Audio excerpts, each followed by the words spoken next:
100 টাকা রিচার্জে 56 টাকা আপনাকে সরকারকে ভ্যাট দিতে হবে।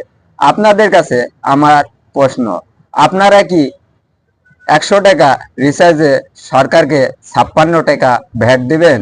আপনারা কি দেশে যতগুলা সিম আছে এই সিমগুলা কি ব্যবহার করবেন? গ্রামীণ সিম, বাংলালিংক, রবি, টেলিটক, আপনারা কি সিমগুলা ব্যবহার করবেন?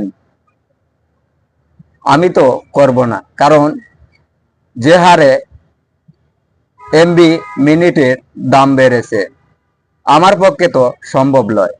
আমার পক্ষে তো বর্তমান সময়ে প্রিয়জনদের সাথে মোবাইল রিচার্জ করে কথা বলা সম্ভব নয়। বর্তমান সময়ে যে এমবি মিনিটের দাম আছে এটাও সম্ভব নয়। 300 টাকার প্যাকেজ এখন 600 টাকা, তাও আবার এমবি কম, মিনিট কম, এর মধ্যে আবার ম্যাট ঢোকাই দেয়। মাস শেষ হওয়ার আগেই তারা কেটে নিয়ে চলে যায়।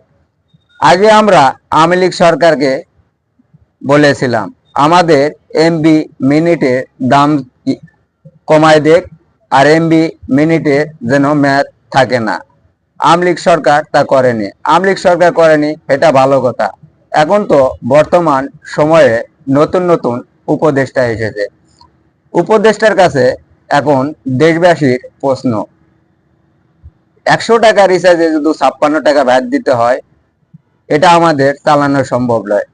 তাই নতুন যারা উপদেষ্টা আছে তাদের আমাদের সিমগুলা দিয়ে দেওয়া উচিত। আমাদের বাটন ফোন হোক, অ্যান্ড্রয়েড ফোন হোক, এই ফোনগুলাও দিয়ে দেওয়া উচিত।